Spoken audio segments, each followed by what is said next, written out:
right to call your shot and show up here when you want. I appreciate that. I'm not mad at you. You choose to be a part-timer, and I choose to go to 10 countries in 3 weeks. I choose to go see all the fans nationwide, worldwide. I choose Poland and Scotland and Denmark and Belgium and London and Toronto. And I choose to come back here to the hostile city of Philadelphia so I can say things like, doesn't it feel great to be alive on a Monday night in Philadelphia, or what?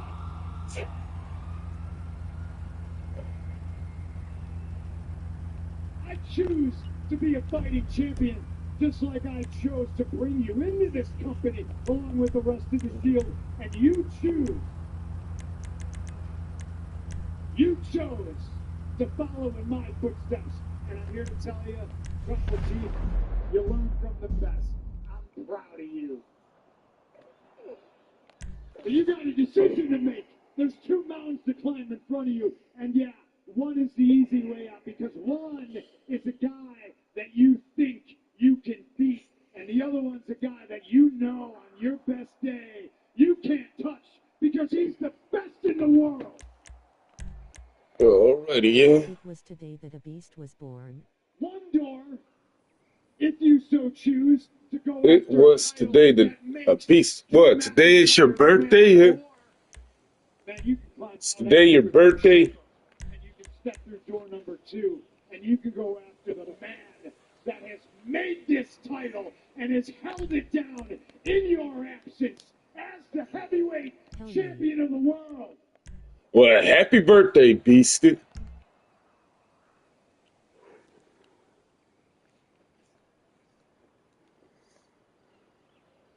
Let's get one thing straight. You're making all these towns because you took a 10-year vacation. Thanks, man. I'd be trying to get it in as much as possible, too. And the second thing, I learned from you. I learned from you. The only thing I learned from you. All right. Let's get one thing straight here, Phil. You wouldn't be here without me. 2 years ago, or whatever that was, when they wanted to sign you back, who'd you think they came to? Who'd they ask if it was all good? All right, let's try to get 2 more people. I made the promise to Paul, and I kept it. And I did the best I could. I really did. But I will never forget 10 years ago or so when you go on your little best friend's podcast, running your mouth, making my life harder than it ever should have been. And then I let you back here, and what do? You screw me. You take my wise man. Morning, Chef. You almost brainwashed me. Because at War Games, I shook your hand like a man. What was it? Seed modes or some stupid shit like that, huh? Now, I shake your hand, I look at you like a man, and what do? You mock me in my back when we're walking up the ramp like I'm some little young boy. Well, guess what? I made my choice. I could pick you because you're the biggest star available. Okay, I guess it's going to be the 2 of us. Anybody can come back at any time. You're on the best show. I could. But no, I'm picking you because I hate you. I always hated you. And WrestleMania is going to be the best day of my life because in the main event, you will acknowledge me.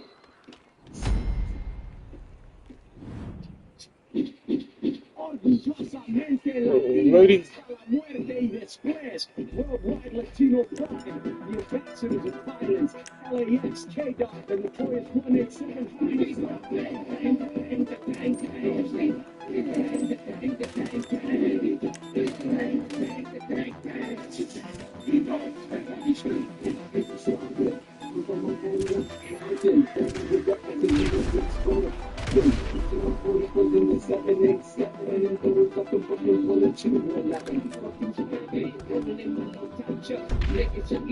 Got him already.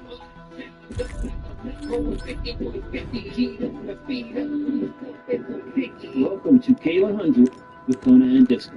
Millions and millions of downloads and pound after pound of Iranian tobacco later. We're now chopping it up on Believe. Conan returns this week to join us for the mailbag. He's also going to tell you a little bit about what's going on. He's going to help us answer questions about AAA on Fox, Vince Russo versus Triple H, Roman Reigns, the rumored return of Stone Cold Steve Austin, Dragunov Style, and more. Plus, we're going to have an AEW Dynamite review with special guest from the two-man power trip, John Paz, where we're going to give an overall review of the show, as well as talk about our opinions on Kenny Omega, Jon Moxley, MJF, and AEW's overall style. You're also going to get a piece of the Get you some, buddy. Get you some. that took place on Patreon. We have a few patrons on there with this going on. Along with the Rumble, we're going to chop it up about Michael Hayes and his comments on Chelsea Green. Is there a glass ceiling in current day WWE? Can you compare WWE's mistakes to WCW mistakes? And a little bit on the Epstein files that have been released. All this and so much more. And now, without further delay, let's hand it off to the master of the verbal gems. It's going in. For the ladies, have to see your tattoos. No, that's just for Drew. I appreciate you see. Hey, do you want to make it? Do you want to tell everybody what's going on, or do you just want to record? Hello, Yummy Cat. All right. Good morning. Let's knock it out then. Question: do you think there's a need? I mean, like people are going to want to be good. You're going to be people are going to be asking. I imagine. They have been. Yeah. It's the Sunday games. It's that time of the year. When you get out, when you get out of the That hospital, it's gonna, special day of the year. you have to eventually you're going to have to. Especially for football fans, Super Bowl. Yeah, it's upon us. Instead of having anxiety about worried about it. Like the luggage don't cover it.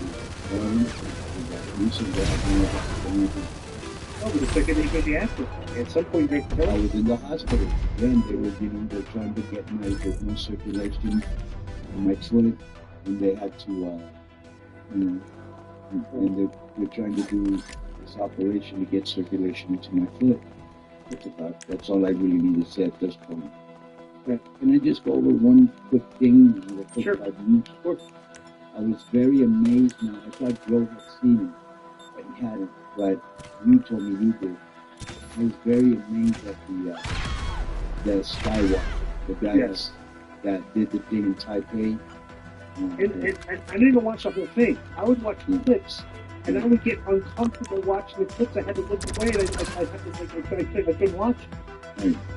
And so I get scared about with hype like that. With like it's like it's crazy. Yeah. Just for people that don't know, this guy, this is probably a lot of news by now, right? No planes are coming in here. They're all coming from where I'm shooting at it. Didn't see it. This guy. Vivo. They're not shooting us. No planes are coming from over there. So it's not a world-large structure. What is it? It was just a building, a very tall building in Taiwan. The world's largest structure is in Dubai. It's a 163-story building, which is why I've mentioned on this podcast before. When I do my Stepmaster, I like to do 163 floors, which is the climb of like the highest building in the world, and at like different levels. So I can do it at level 6, which my heart rate's like around between 125 to like 140 throughout the course of it, and it takes me 45 minutes exactly. So I do that, but sometimes I'll do like I'll speed it up at like certain points. I'll do like level 8, like sometimes I'll do it in 40 minutes when I'm in a harder workout. But it's a great workout, steps and stuff. But just as like, but this guy, that's just steps with me holding on. So like if you're like I'm holding on to something, well, just doing steps. This guy climbs. It's unbelievable the amount of was It's doing 1,667 foot skyscraper in Thailand. I think one of them. Yeah. How many folks do Come on. how many floors that way? Because we actually have to, other people that do it is keep my shoulders messed up. Because we have to, also we have a machine at the gym where it's a climb machine. You do what this guy does, and I wonder like how many like the effort level of doing that on the climb machine, how many floors up I go as opposed to 2 steps. It was 101 floors in 90 minutes. Wow. That's what I'm really saying. So I do 104 steps at level 6, and it takes me 27 minutes. Okay, and I could do, sometimes I do 100 steps at level 8, it takes me 22 minutes. But, dude, this guy's climbing. I I can't even fathom. No safety, no rope, no nothing. And I thought it was incredible that the guy had no repelling, tools. Just chalk for his hands, so his hands would get sweaty, so he had to put chalk on. Right, So he was slipping down. right, he would turn around every now and then and wave at his hands like it was nothing. Yeah. And, right? But, Joe, look this up. Yeah.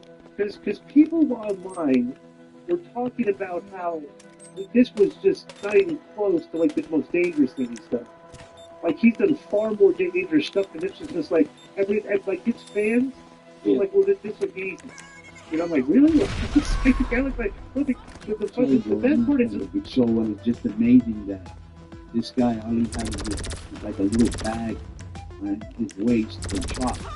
right. And he would just use chalk, and you could see him like climbing the edge of the building. And as he was climbing, people in different floors were taking pictures of him. Right. And he was posing. It was surreal because the guy had, like, you know, he had no words, no worries. Yeah. He was a cucumber, right? And throwing the greatest thing of all, and WWE was grabbing it. Seth Rollins was one of them. Yeah, so he's been all over that. He did a football for their base. Yeah, well, they're partners with Netflix. So Seth is a pretty, you know, he's not doing anything. It's like He did a get great WWE guy. job, He did a great job. Like a, you know, like an everyman's man type of color man, you know what I'm saying? Right. Well, it's the AI here basically says no, the Type A 101 was his most dangerous. But another one listed here is the El Capitan in 2017.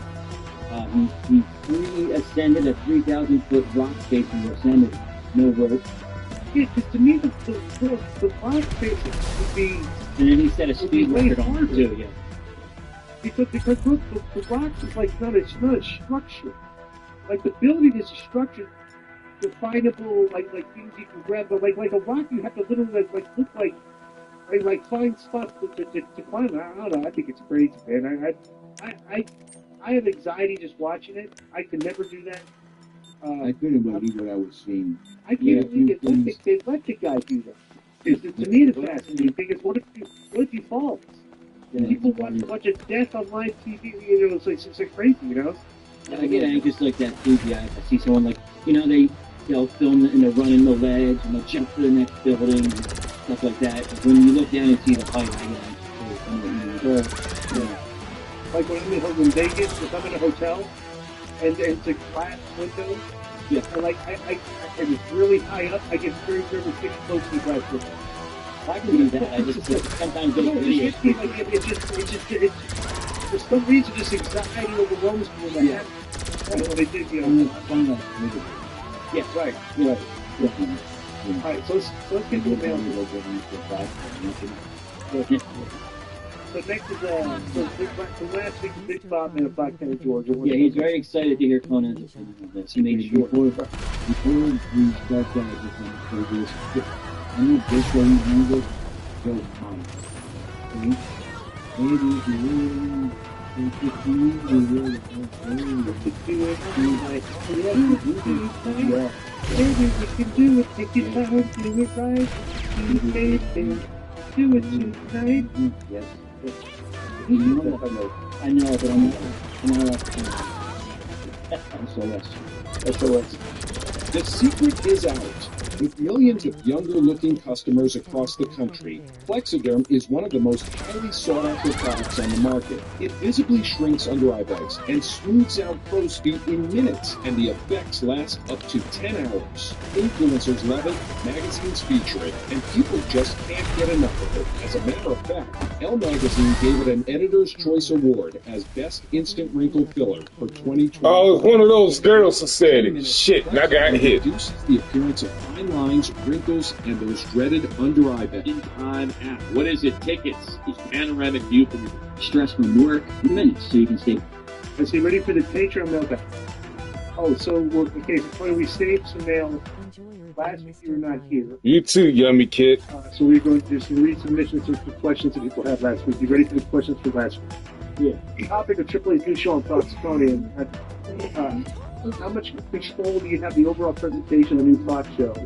Considering an entire new market seeing your product for the first time, where you have the guests and the talent to introduce 15 minutes into this episode. some of the matches you feel require a storyline.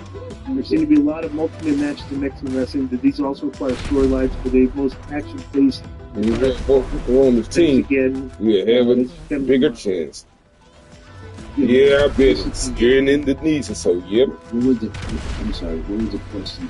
It's kind of just a very generic, like it's almost like rhetorical questions this guy's asking. You know, so we're really getting yet to the talent to introduce it to America. Of course.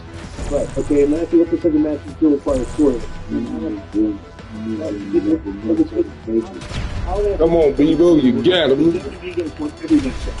That's your philosophy. I think you'll find a different point. Like you say that we'll put an action-packed six-man.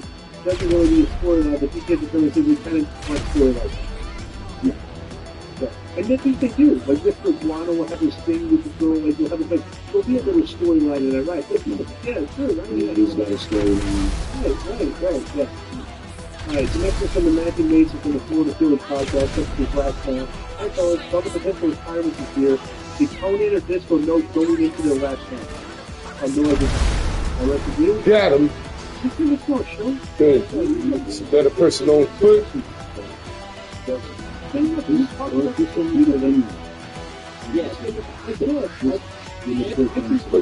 out the good. Yeah, but you'll reach the limit of Conan. That's why I thought that it was cheated like over the past month. No. This is the one that Conan was in here for. Alright, so what about you, Conan? You know that your last match was your last match anyway. Not really, no. So actually, just so you forgot, it actually wasn't her last match. You actually had a battle royal after. I think it was only I did? a few years ago, yeah. That's what it, yeah, I mean, that's not a hero. Yeah, but that's what it lists. Yeah, battle royal. That's not a match. Yeah. Also in front of Los Angeles, they were such good. Hope you're feeling better, Conan. Hope everyone else as well. I got a simple question for you, Conan. I came across a video of you starting the Mexican Late Night Talk Show. Can you share any light on where you were in the business at the time and how it was working that late night show, even if you remember? Let's hear Yeah. quick stories. Thank you guys just a quick one. Is this a link of you date with him dancing show? Yeah. We actually had this up years ago, Conan. Were you dancing? Okay.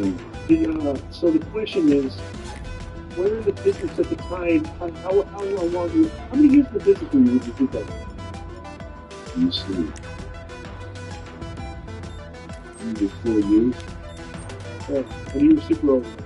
You were doing soap operas too. How many years in the business did you start doing soap operas?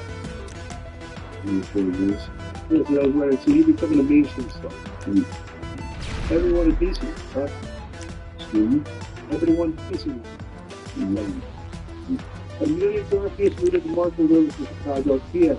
Conan, the AAA Fox debut was pretty lackluster. It also did it because you were missing.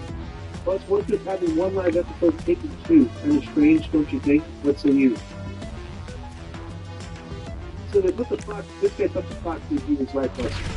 I think I had said, see if you guys remember, and I think I had said that there were a lot of people going to Ireland the next day, and that kind of took precedence. But, yeah, I don't know if you remember that. You remember that they must have had it for somebody else. Yeah.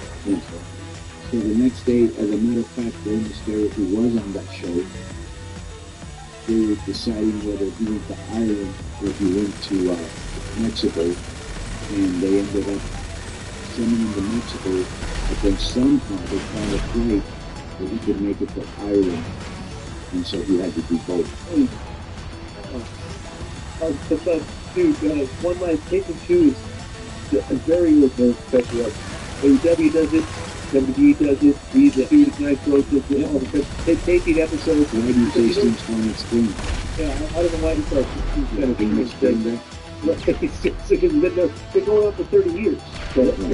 Yeah. As a matter of fact, I remember you said this story many times, where we would go to walk through and you would look on the board to see if our name was on there, and to see if we were working. If we weren't, we just left. We would do 4 weeks of TV each day for a quarter's worth of television. Right. So we would tape like 3 months of TV over a course of like 4 or 5 days, and then you did that all the time. So each day would be like 4 weeks. But one thing the guy probably doesn't So, understand. for example, you'd go in, and there were Yeah, man. 4 different chalkboards, right?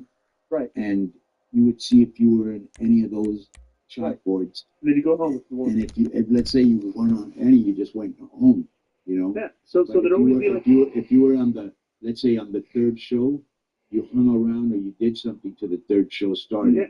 So every day, 15 to 20% of the guys would not be on the shows. Right. And we would stay at a Residence Inn, right? Right. So Which every was day, incredible. Which was had cool because literally a every room, day. it had like a kitchen and all that. Right. It had- If you weren't on the show, everybody was at the pool. Yeah. Right. Like the boys would go like they used to work the shows. And be like, I had to the pool. Tobin would be there with his kid. Little Brian Jr. would be in the pool and play. It's like, yeah, so you go, that's how it was. So, Thank you for the well, the compliment. Disney tapers are great. Then at night, we go eat, and usually we go to that. We go to like an all-you-can-eat buffet. Remember we used to go to that all-you-can-eat crab place and book rate 27 crabs one time, right?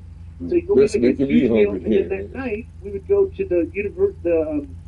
the Disney Entertainment Center and go to the That disco bar. 70s thing, yeah. The disco bar. Oh, flashbacks or something? Oh yeah, so it was great. So it was a How would you put the stereo. name of Fun, that? you know, yeah. I think I read Yeah. I read it or Jericho told me about it or Yeah. something. So as long as bro, it was a Florida vacation for like 10 days. Yeah, it's just great. And like every 3 months we go down for Florida vacation for 10 days. Got to wrestle a little bit, but most I put the pool and go down every night. It's great. That was the questions, the old questions for Conan. Now we'll keep it. How many suspensions So do you that got, could be Joe? good, I guess. Something new. Let's see how this shit looks. I suspended a couple people on Twitter. Did you see that? Yeah, I got them. There was one. Sean KB got suspended for his porn questions. And Right. there- Oh, yeah, yellow, very graphic porn questions. It was Yeah. disingenuous questions. Yeah. yeah. Yellow card for Edge for calling you a grifter. Yellow card for the mayor for his comments about Christmas music. Right. Okay. And then on Twitter you suspended Bam. You suspended Bam. Yeah, Bam. Yeah, the girl. She's an Irish What girl. did she do? What do you call it? She made fun of Disco for being a former Dungeons and Dragons aficionado. Oh yeah, because somebody's. Let me tell you. This is what happened. So, Tom Waller, you know what he's on, right? Have you heard of him? Yeah. All right.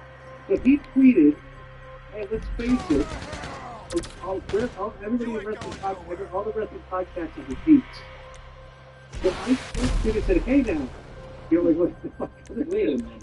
So the band was trying to, hey, Bill, give me a break to play Dungeons and Dragons. So for real. Yeah. And then you also got That tweets. doesn't. You also got tweets by Phil. Right? And you got what's his name? At Music Sport. Here's how we know. Were they similar? Let's get to this week. So Joe put out a thing when kind of Tony was recording with us today. And they're flooded with like 26 emails today. I mean, I think a lot of Could've people just said nothing, change their you question. know. No, but those questions, most of those questions are right. I think a lot of them got changed. All right, where you go, Joe? People want to get their money's worth. Jason Turpin from Mid Hill. This one doesn't like to make the listeners happy, right? No, I mean, it is something like I was expecting a certain amount of work today, but now it's, like, say, oh, you gotta stay late. Like it was, Let's crash it. please don't ask questions. Jason Turpin from Minden, North Carolina. Hey, guys. OJ Zamora. Hey, Peanut. This is picked up on this match for a while now. He recently posted an Instagram reel with proof that Logan Paul and his videographer stole his idea and started using it in WWE. Disco defends Logan at every turn, so of course he's already out there putting over Logan's new gimmick on Instagram. So Conan and Joe, is that true? All I did was like the comment. Give this guy suspension, Jason, one week. Exaggeration. I get to think it's not putting him over. So Conan and Joe, what do you think? Wrestling has a long history of stealing gimmicks. So should this guy have gotten a shout out as credit by Logan? Dude, Logan Paul is a content provider. That does not seem like a brand new idea that like you like now. Vivo was in the house. I doubt most people knows Jose DeMora. Can you see what it is he's talking about? I've got doing for the past year and a half on the independency. I've been in every single match, and I'm even in the process of getting it traded. Very randomly. I just want to show a side-by-side comparison of the new things. I'm going to show this picture of his videographer liking them. You can see that there? Yes. Okay. Videos, and then commenting this on Logan's mic'd up post. And I want to show the comment that a wrestler made to the videographer, which he ended up liking. On top of that, I'd like to mention that the last video that I made was me announcing that I'm going to be out for 5 months with a Hey, Kai, baby. You people make me better. I think the easy way out in all this would be to stand here, look at the camera, and just complain and insult Logan. And obviously I'm making this video because some people are commenting under this post that it's an incredibly unique and like sick idea. But the truth is, I don't want to insult Logan. That is not the type of person that I am. That is not how I want to follow and raise his success. That's the easy way. That's what everybody does. Because at the end of the day, a microphone doesn't define who I am. Yes, defines who I am. Yes, we look on one foot the leader. Yes, we look the. So what does that mean? It means that it doesn't matter if the short thing, most played, only wide power outage, and now famous celebrity multi-millionaire. The ancient Puerto Rico means that I'm a fight or I'm a fighter. So life is fornication. But it is my job to keep fighting, to keep moving forward, and to be able to smile on my face. So this is what's going to happen. I'm going to get my surgery next week, Thursday, January 29th. I'm going to be out for 5 months. And once I will come back with the goal of becoming the biggest star in professional wrestling. Because I want to be able to say that the biggest star in professional wrestling is enough. Where does this in any way take the thing? This idea from? Because the beginning of this local videographer was liking this guy's concept. Right? So like the guy, because local videographer saw this, and probably said, hey Logan, you should try this. Unfortunately, made him learn that professional wrestling, this happens all the time. You're an indie, you get your shit sold. If you're What did Logan steal from you? using the video, I guess, the video camera, Using the mic and the mask, using the camera, I don't even recall using the mic. I think he used it for one thing, but it wasn't on TV or anything. So he just had a couple spots with the camera. We wake up on the top rope, he's got the video camera showing the move from the before Logan Paul was doing, I'd seen other wrestlers taking selfies of themselves during the match or during the finish. Wait, time out. That was actually Austin Theory's shtick for a while. Was it? You had me take the selfie. So it's like it's something that's already been done. Yeah. And the guy, I like to start. Tony, you're literally turning your back on the fellow Puerto Rican. Oh, I mean, this guy's gonna feel hardcore with that fellow Puerto Rican. Doesn't matter what match you're wrong. Did you like the way he uses the rolling R's when he speaks perfect English, and he uses the rolling R's when he talks about Puerto Rico? Yeah, What to try to sound like that. there you go. He said that, and then I'm going to be the greatest wrestler when I come out. So you're going to be the same place. You're going to be in the same place you are now. You never know. If they're at the show, I've never heard of it. If nobody's ever heard of you, like that, you get a lot of context from this. Like, watch a lot of wrestling. I've never heard of it. Jason Turpin, heard of him? So next is Elsie Green with Chicago. Hey guys, turns out to come in as usual. Now my question for this week is, what are your thoughts on Vince Russo being appalled at this one interaction with Heel Sky Triple H after the Unreal Season 2 and the lack of professionalism that's called? That is, you want to show this? Yeah, this has been going on now. This is ridiculous. Just because it happened in my so we're going to Oh, really?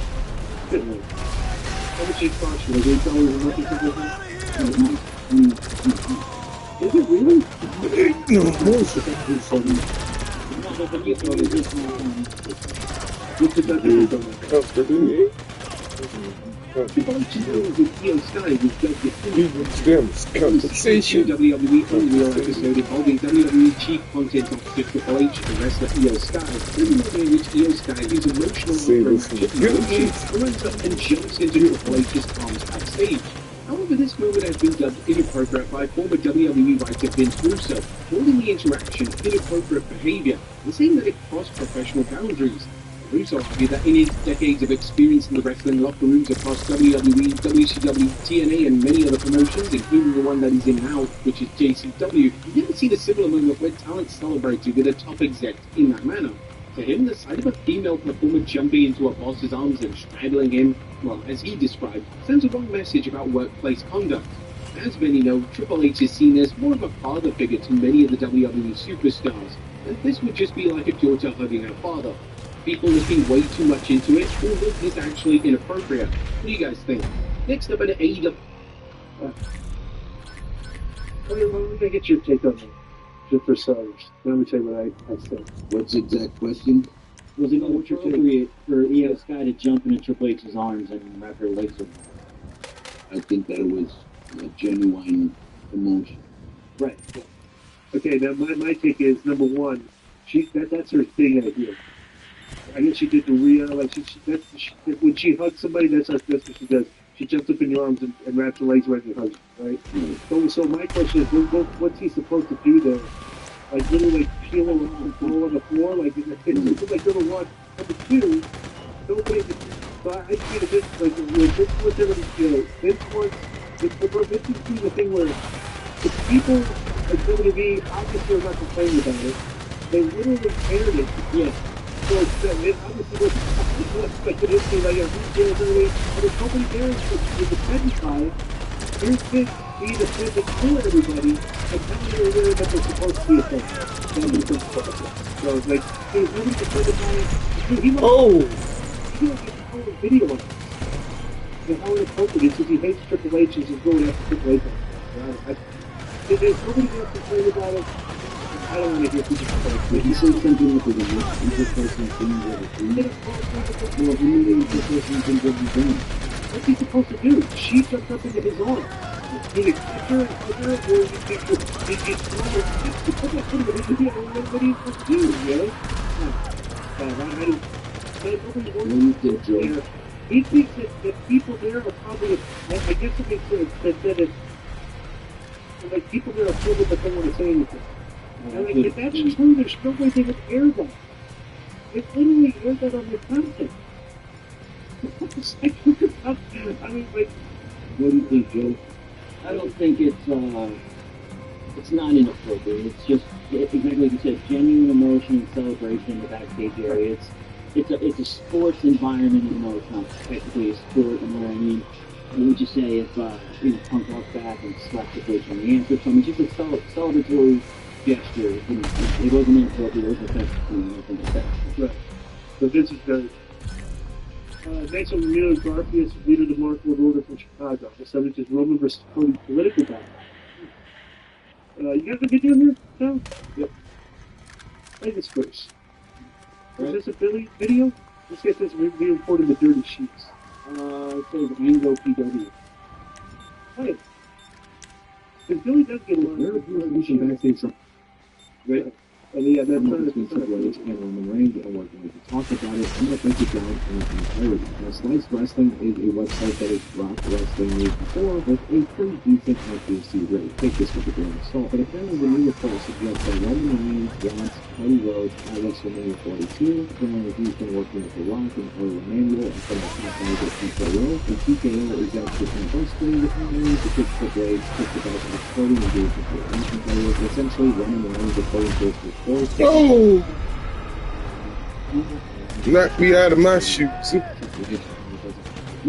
that's basically creating power struggle backstage. Now, obviously, politics and backstage and professional wrestling has always been a thing, but this is one of those scenarios where we don't know what to think. We're not being reports in the past that Roman Reigns and Cody legitimately got hustle each other. Now, maybe Roman Reigns winning and being Cody is something that one way to do that. Obviously, it comes to drama, you don't think anything of the thing aside from this crazy. There appears to be some biggest insight. So apparently, they do not have enough money for this. So everything's discussed right now. There's drafted bunch of stuff. Nobody knows exactly what's going on, and they haven't decided anything because I guess the starting now have a very considerable input into this stuff. Okay, creative. So they're navigating through all this stuff, and it goes normally Cody 3. I can agree with Triple H. We're not there yet. In a couple years down the road, to come up to revisit the 50 degrees, we really a hot shot with that. With Cody being a hero and Roman being the baby face. I don't know. I understand it, but WrestleMania plans are not actually started yet.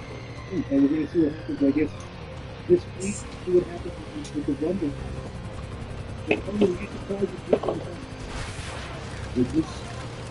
I was surprised, but not surprising that they had to give it to him sooner or later. So he can do such great work. You know, you just can't keep talking. What? 0? I hit some people, damn it. I was glad it was about time. Have you, I know it's funny you haven't, just, but have you seen the reports and rumors about Steve Austin coming? Yeah, he's coming back. Yeah, I mean, Sports Illustrated, Yahoo, everybody's reporting that Austin's coming back. Maybe for the Rumble. Maybe. I don't know if he'll be in this year's WrestleMania. I know that he's probably going to be in this year's WrestleMania, maybe. And I definitely know he's going to. Is he going to wrestle or is he going to wrestle? Yeah. Well, let me tell you this. Everybody in their bucket. Rock, Austin, maybe Taker. Next year. I don't know, Tony, maybe. Yes. The next year, Saudi Arabia. They got a stadium of it. That wasn't fair. They showed up quickly. They're just coming back to that starting payday. So they have to come back. They're coming back early for this one to make it look like, you know, they're grand and they're just not taking the payday. So they can say, like, well, I came back to it, you know. They showed up on me quickly, huh? That makes sense. Makes sense. You know, so it makes perfect sense. Makes business sense, but that sucks for guys like Damian Priest early at night that wait for the stock. It's too late. It's funny what the Maybe the such way when Damian Priest is 50 years old, will do the same thing. Right. Well, that's a good point. And they're going to be in the rest of the That's fine. These guys that are put in their time, they still make some money, they're still going to the ring. Like those guys that there's no way they can go to the ring, like maybe, you know what I'm saying? I'm not saying I have anything against him. Even Austin a few years back with Owens, I love that. That was great. And the Saudis, like, are looking at this and like, dude, we're giving you a bunch of shit ton of money. We want this show to be off the charts. We want Stone Cold Steve Austin. We want The Rock. We want all the big stars that have brand value. You know, when they want them. And then, well, if you still have brand value, and I'm sorry, I'll let that still. Like, what do you say that was like? You cannot have gone with Stone Cold Steve Austin. Yeah. You know, like, I'm sorry, you're just not. Like, you know, maybe please, I'm sorry, you're not over the Undertaker yet. You know, so what do you tell those guys? You know? I mean, but they're going to get you're giving me the Irishman, that's what it is. So let me finish the scene now. Yeah, I forgot. I did say real quick. Okay. You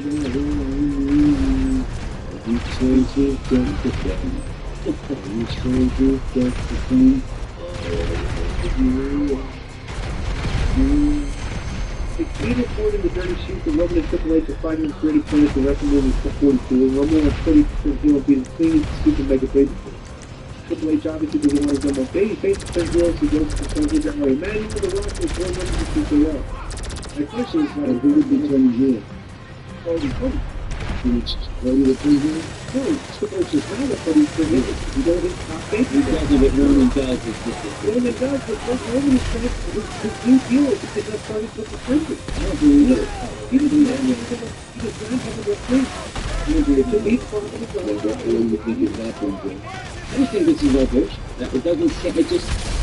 I'm not backstage, or this is just instinct. It just doesn't sound right. It doesn't sound like something Roman's going to be doing. And we don't hear anything like that. The secret is out. With millions of younger-looking customers across the country. Plexiderm is one of the most highly sought-after products on the market. It visibly shrinks under eyebrows and smooths out crow's feet in minutes, and the effects last up to 10 hours. Influencers love it, magazines feature it, and people just can't get enough of it. As a matter of fact, Elle Magazine gave it an Editor's Choice Award as Best Instant Wrinkle Filler for 2025.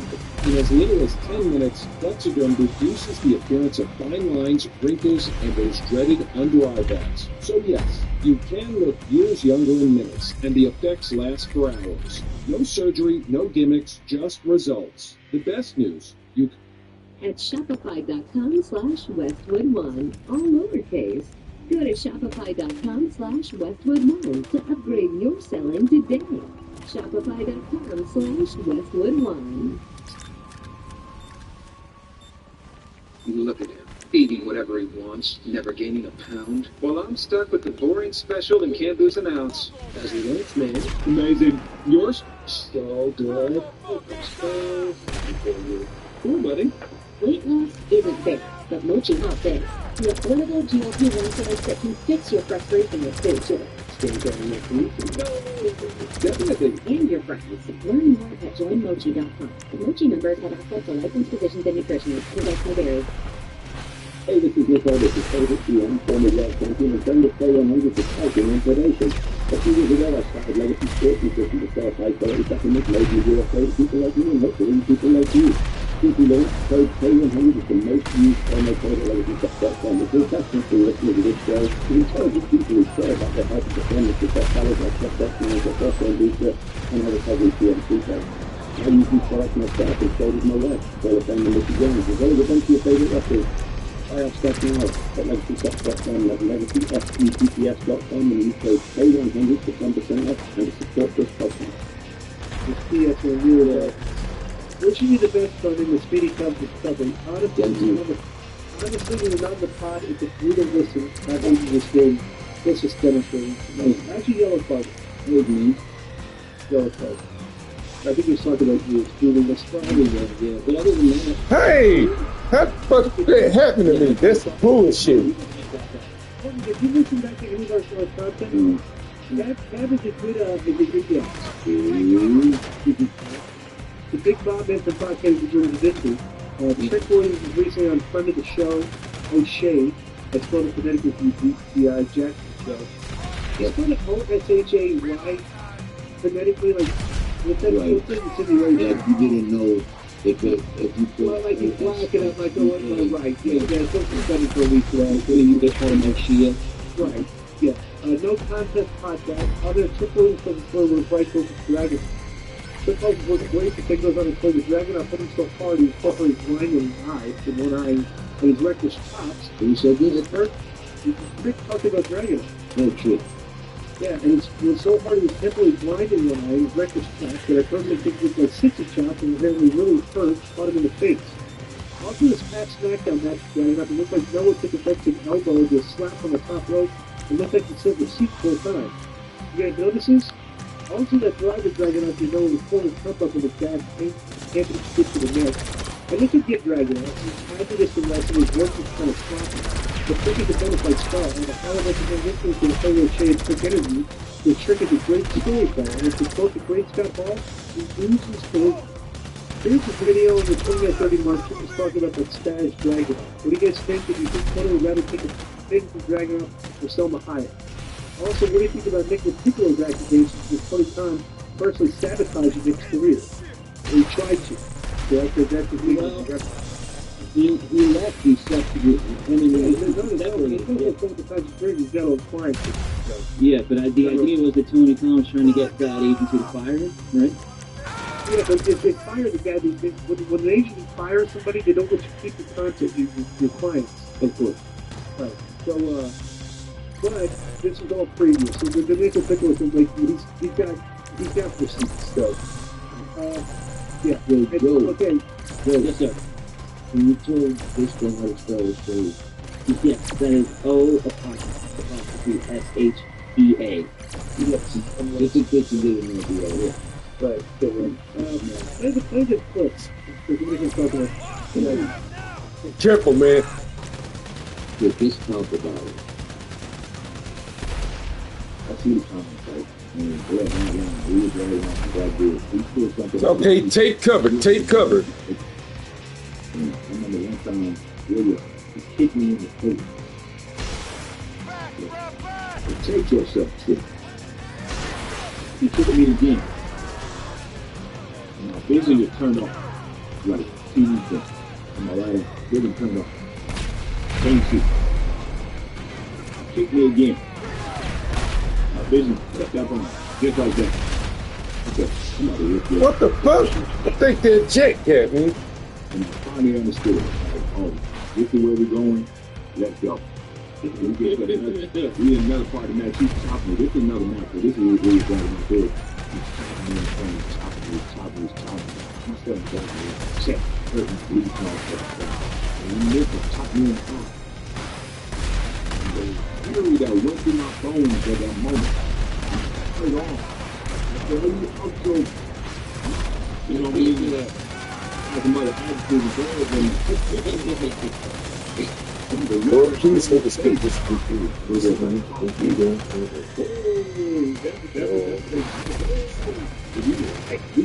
We fight. Then I never said he was going to inflict as much pain on him as possible. And I run and I hit him with a knee as hard as I could. And he went the backward flip, and he was bleeding out his whole head. He kicked out and people go crazy. You know, he ends up winning the match or whatever. Okay, I can really see him in the back. That's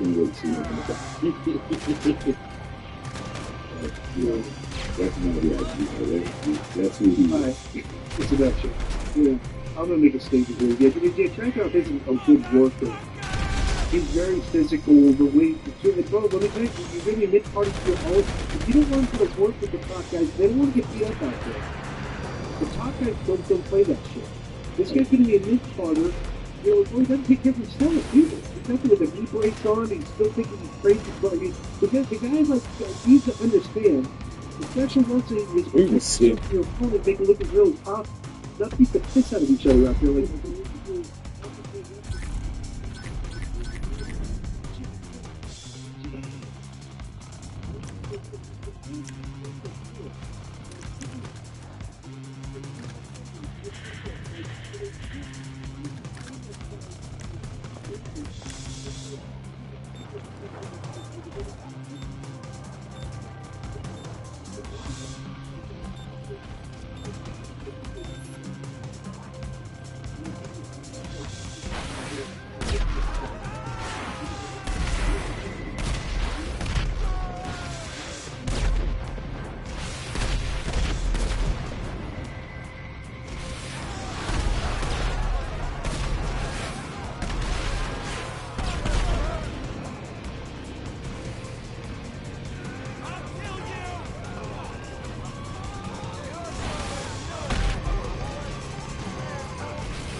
made it. Thank you, God. Like you say, it's the guys that like they could like work. And you love machine. Yeah, and they would beat the piss out of you out there. Psychosis. Right. It's like, you know, it's like you didn't want to work the guy. Like who was like a bad worker that you would work with that was always like snugging you and you'd have to snug him back and give him a receipt. It's like, fuck, you know, lighten up out there. You know, like who was somebody Right, you don't know him, but Universal does me. Universal does me, yeah. So yeah, you don't want to work like you're on top, and it's like if you're out there beating up the top guy, the top guy's going to go to the promoter. He's still the top guy. Dude, I don't want to work with this guy. Right. That's what happened to that's what happened to Van Damme early on in WWE with Angle and Austin. Yeah, So he was busting guys open. Yeah. He was doing that that reverse spin kick and clobbering guys with it. And they're like, fuck, dude, that's like, you're hitting me too hard. You know, these guys are used to being working against other good workers and not getting hurt out there. If you never see Van Damme in person, he's deceptive. Come on, David. Yes, oh yeah, yes, he is. Absolutely, yeah. And bro, like Trick's talking about, like, you know, I mean, that's a funny thing too. The Dragon, I'm saying, hey, protect yourself when he's kicking him. Bro, that's one thing these guys don't do. You should always be protecting yourself. And if you got a guy that's just telling you protect yourself and you're not doing it yourself, it's like, dude, you got to work. You're not really learning how to work, and you're not learning how to protect yourself. You need to protect yourself at all times. Always put your hand up next to your face. That's the simplest way to put it. Okay, if a boxer. Well, why do boxers put their gloves up? It's because when a guy's trying to hit them in the face, if you pull your glove up and he hits you in the glove, it doesn't hurt as much. Mm-hmm. These guys are just like letting guys, you know, even though they're working, they're still hitting them right in the face and the head, and you're not putting your hand up to protect yourself. And it hurts. You know, so I don't know what these people are doing today. It's like crazy, you know? So, I mean, boxers protect themselves at all times. Wrestlers should protect themselves at all times because some guys accidentally throw live rounds sometimes out there. It's not their fault that they're doing it, which is why you have to protect yourself at all times. So, whatever. Okay, and another thing, Disco. Every now and then you'll have a wrestler that'll say, bro, let's just go out there and whip each other's ass. But that's something that you've already decided beforehand with that wrestler. You don't go and take fucking, you know, liberties on everybody in the main event, you know. Right. Been there, like done that, thank you. Even Goldberg and Scott Steiner, okay, who are no fans of like lightening up on people. Right? So, bro, Goldberg threw a live round and broke Scott Steiner's cheek. Yeah. You know, and Scott Steiner was like so fucking tough. He didn't take a 1 day off. No. He put a mask on and went out there working with the broken face for like 2 months. You know, but like he didn't want to get like, you know, like you got to do it. You got to, like you said, you get hit with a live round at any time from these people there. I was always very protective. Always put my hand up, like you put your right hand up over your left cheek. If you got something coming here, you put your throw it to, and there's a way to do it. You're very a lot of guys you watch like that. Watch a guy like me when I'm working. You're not telling them put my hands up to protect myself because I'm doing it so fast. Disco. Do the hokey pokey, and you turn yourself around. That's what it's all about. Disco, how would you protect yourself from the Harlem Hanger? I couldn't. I just turn your head. You turn your head to the side. Protect your cheese. Yeah. Next is from Chris Lamore. Hey guys, can you talk about the Battle Royals with WCW World War III? It was a unique concept with 60 guys in 3 rings. Yeah, it was a pain in the ass. There was the shits too. Way too many guys. 60 guys trying to. I think it took like 2 hours to lay that thing out backstage, and guys were just saying like. The funny thing about it is, if you go back and watch that match, the NWO literally just stood in the corner. Yeah. All Nash and Kid just stood there, and he would just go feed them, and then hit you and you bump away from them. Mm-hmm. So and everyone wanted to like be involved with them because they were the most over guys, you know. So when you watch a match, everyone's just constantly just feeding those guys. Paige, I think during this match was doing like way too much stuff, and I think he almost tripped. Either this match or there was another one where Paige was taking bumps all over, and like and almost hit me in the knee. I like blew my knee out, and I was like, come back, I'm like, Paige, dude, I was like, dude. So he got mad at me. year was $52,000 a year, $1,000 a week. That's it. Right? I had to pay for. So then it says if you're on the top 4 matches on the pay-per-view, you get bumped up to 80. I think he said if you're on a pay-per-view, you're bumped up to 85. Yes. And then if you're on the top 4 matches of pay-per-view, you're bumped up to 125. So I was in this match. And I went to them and I said, hey, look, I'm supposed to get bumped up to 125. No, this doesn't count.